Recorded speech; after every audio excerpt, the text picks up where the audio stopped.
வணக்கம் ஃப்ரெண்ட்ஸ். இந்த 2024 மெட்ராஸ் உயர்நீதிமன்றத்திலிருந்து ஒரு சூப்பரான வேலைவாய்ப்புக்கான அறிவிப்பு இப்போ வெளியிட்டுட்டாங்க. மொத்தம் 4 விதமான கேட்டகரியில் வேகன்சி கொடுத்துருக்காங்க. Typist, telephone operator, x-ray operator, கேஷியர்னு சொல்லி 4 விதமான கேட்டகரியில் இப்போ அறிவிப்பு வெளியாயிருக்கு. மேலும் இந்த வேலைவாய்ப்புக்கு ஆன்லைன் மூலயமா மட்டும்தான் அப்ளை பண்ண முடியும். என்னென்ன கேட்டகரியில் எவ்வளோ வேகன்சி கொடுத்துருக்காங்க, அதுக்கான குவாலிஃபிகேஷன் என்ன, எப்படி அப்ளை பண்ணணும் அப்படின்னு சொல்லி ஃபுல் இன்ஃபர்மேஷனும் ஒன் பை ஒன்னாக டீட்டெயிலாக இந்த வீடியோவில் பார்க்கலாம். அதை பார்க்குறதுக்கு முன்னாடி நீங்கள் நம்ம சேனலுக்கு புதியவராக இருந்தீங்கன்னா மறக்காமல் நம்ம சேனலை சப்ஸ்கிரைப் பண்ணிட்டு பக்கத்தில் இருக்க பெல் ஐக்கனை கிளிக் பண்ணிட்டு ஆளுங்க செட் பண்ணிக்கோங்க. அப்போ தான் நம்ம போடுற வீடியோ எல்லாமே உங்களுக்கு உடனே கிடைக்கும். இப்போ வாங்க ஃப்ரெண்ட்ஸ், வீடியோக்குள்ளே போகலாம். இதான் அந்த வேலைவாய்ப்புக்கான அஃபிஷியல் நோட்டிஃபிகேஷன். இந்த அறிவிப்பு எங்கேருந்து வெளியிட்டிருக்காங்கன்னா மெட்ராஸ் ஹைகோர்ட்டில் தான் இந்த அறிவிப்பு வெளியிட்டிருக்காங்க. என்னைக்கு வெளியிட்டிருக்காங்க பார்த்தீங்கன்னா இன்றைக்கி தான் 15/1/2024 அன்றைக்கி அந்த நோட்டிஃபிகேஷன் ரிலீஸ் பண்ணியிருக்காங்க. நோட்டிஃபிகேஷன் நம்பர் 2/2024 இன்றைக்கி தான் வந்து பார்த்தீங்கன்னா ரிலீஸ் ஆயிருக்கு. இதுக்கு ஆன்லைனில் அப்ளை பண்ண லாஸ்ட் டேட்னு எடுத்துட்டிங்கன்னா இன்னிலேருந்து நீங்கள் அப்ளை பண்ணிக்கலாம். லாஸ்ட் டேட் வந்து பார்த்தீங்கன்னா 13/1/2024 வரையும் நீங்கள் அப்ளை பண்ணிக்கலாம். இதுக்கான வந்து பேமெண்ட் வந்து பார்த்தீங்கன்னா 15/2/2024 வரையும் நீங்கள் பேமெண்ட் ஆன்லைனில் பண்ணிக்கலாம்.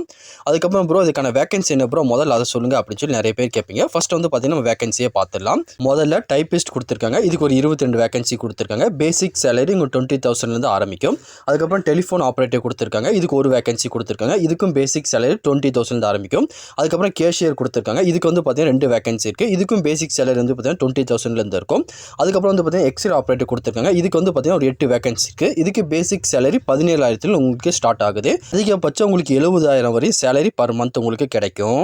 அப்புறம் இதுக்கான ஏஜ் லிமிட் எடுத்துட்டிங்கன்னா 1/7/2024 படி நீங்கள் வந்து பார்த்தீங்கன்னா மினிமம் 18 மேக்ஸிமம் 37 வயசு இருக்குன்னு விண்ணப்பிச்சுக்கலாம். அது போக வந்து பார்த்தீங்கன்னா அன்ரிசர்வ் கேட்டகரியில் நீங்கள் அப்ளை பண்ணிங்கன்னா 32 வயசு வரை விண்ணப்பிச்சுக்கலாம். அது போக நீங்கள் எக்ஸ் சர்வீஸ் மேனாக இருந்தீங்கன்னா ஒரு 47 வயசுக்குள்ளே இருந்தீங்கன்னா நீங்கள் இந்த வேலை வாய்ப்புக்கு தாராளமாக விண்ணப்பிச்சுக்கலாம். அதுக்கப்புறம் அதுக்கான குவாலிஃபிகேஷன் என்ன அப்படின்னு சொல்லி டீட்டெயிலாக பார்த்துடலாம். ஒவ்வொரு கேட்டகரிக்கு ஏற்ற மாதிரி வந்து பார்த்தீங்கன்னா உங்களுக்கு குவாலிஃபிகேஷன் சேஞ்ச் ஆகும். முதல்ல டைப்பிஸ்ட்னு எடுத்துட்டிங்கன்னா இதுக்கு வந்து பார்த்தீங்கன்னா ஏதாச்சும் ஒரு பேச்சுலர் டிகிரி முடிச்சிருக்கணும். நீங்கள் எனி பேச்சுலர் டிகிரி சயின்ஸ் குரூப்போ ஆர்ட்ஸோ ஏதாச்சும் ஒரு பேச்சுலர் டிகிரி முடிச்சு ப்ளஸ் வந்து பார்த்தீங்கன்னா டைப்பிங் வச்சுருக்கணும். ஹையர் லோயர் ரெண்டுமே இருக்கணும். தமிழ் இங்கிலீஷ் ரெண்டுமே நீங்கள் முடிச்சிருந்தா மட்டும் தான் அதுக்கு நீங்கள் அப்ளை பண்ண முடியும். ஏதாச்சும் கவர்மெண்ட் இன்ஸ்டியூட்டில் முடிச்சு அதுக்கான கோர்ஸ் சர்டிஃபிகேட் நீங்கள் கண்டிப்பாக வச்சிருக்கணும். வச்சிருந்தா அப்ளை பண்ண முடியும். அதுக்கப்புறம் 3 கேட்டகரி இருக்குது பாருங்கள். Telephone operator, cashier, x-ray operator. இந்த 3க்குமே நீங்கள் ஏதாச்சும் ஒரு பேச்சுலர் டிகிரி முடிச்சா மட்டும் போதும். இது எல்லாமே வந்து பார்த்தீங்கன்னா நீங்கள் 10th +1 +2 பேட்டர்னில் முடிச்சிருக்கணும். கரஸில் முடிச்சிருந்தீங்கன்னா இதுக்கு நீங்கள் அப்ளை பண்ண முடியாது. அப்புறம் ப்ரோ இதுக்கு வந்து அப்ளிகேஷன் ஃபீஸ் உண்டா, பே பண்ணுவான்னு சொல்லி கேட்பீங்க. கண்டிப்பாக பே பண்ணணும். யாரெல்லாம் பே பண்ணால் பிசி, பிசிஎம், எம்பிசி, டிசி அதுக்கப்புறம் யூஆர் கேட்டகரியில் அப்ளை பண்ணுற எல்லாருமே ஒரு 500 அப்ளிகேஷன் ஃபீஸ் நீங்கள் பே பண்ணுற மாதிரி இருக்கும்.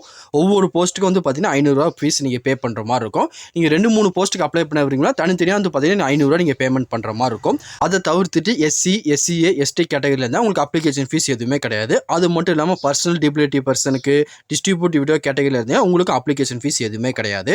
அதுக்கப்புறம் ப்ரோ இதுக்கான செலக்ஷன் ப்ராசஸ் நீங்கள் சொல்லவே இல்லைன்னு கேட்பீங்க. இதுக்கான செலக்ஷன் ப்ராசஸ் வந்து பார்த்தீங்கன்னா ஃபஸ்ட்டு காமன் ரைட்டிங் எக்ஸாமினேஷன் இருப்பாங்க. அதுக்கப்புறம் ஸ்கில் டெஸ்ட் கண்டக்ட் பண்ணுவாங்க. அதுக்கப்புறம் வந்து பார்த்தீங்கன்னா வைவா வாய்ஸ் இருக்கும். இந்த மூலியமாக மட்டும்தான் கேண்டிடேட் செலக்ட் பண்ணிட்டு இருக்காங்க.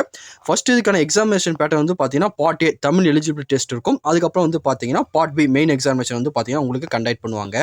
இதுக்கான சிலபஸ் பேட்டர்ன் எல்லாமே வந்து பார்த்தீங்கன்னா டீட்டெயிலாக கொடுத்துருக்காங்க. ஒன்ஸ் இதெல்லாம் படித்து பார்த்து உங்களுக்கு ஓகேனா நீங்கள் இந்த ஆன்லைனில் அப்ளை பண்ணிக்கோங்க. இதுக்கு ஸ்கில் டெஸ்ட் வந்து பார்த்தீங்கன்னா டைப்பிங் கேட்டகரியில் அப்ளை பண்ண மட்டும் ஸ்கில் டெஸ்ட் இருக்கும். வேறு எந்த கேட்டகரிக்கும் வந்து பார்த்தீங்கன்னா ஸ்கில் டெஸ்ட் எதுவுமே இருக்காது. நீங்கள் ரைட்டிங் எக்ஸாமினேஷன் கிளியர் பண்ணதுக்கப்புறம் வைவா வாய்ஸ்க்கு போயிடலாம். ஒன்ஸ் இது ஆன்லைனில் அப்ளை பண்ணும்போது இதுக்கு நாங்கள் டீட்டெயிலாக இன்ஸ்ட்ரக்ஷன் எல்லாமே படித்து பார்த்துட்டு ஒன்ஸ் உங்களுக்கு விருப்பம் தகுதி இருந்துச்சுன்னா இந்த வேலைவாய்ப்புக்கு விண்ணப்பிச்சுக்கோங்க. ஒன்ஸ் இந்த வேலைவாய்ப்புக்கு எப்படி ஆன்லைனில் அப்ளை பண்ணுன்னு சொல்லி உங்களுக்கு வீடியோ தேவைப்பட்டா மறக்காம கமெண்ட் செக்ஷனில் தெரியப்படுத்துங்க. அதுக்குன்னு டெடிக்கேட்டான வீடியோ மேக் பண்ணி நம்ம சேனலில் போடுவோம்.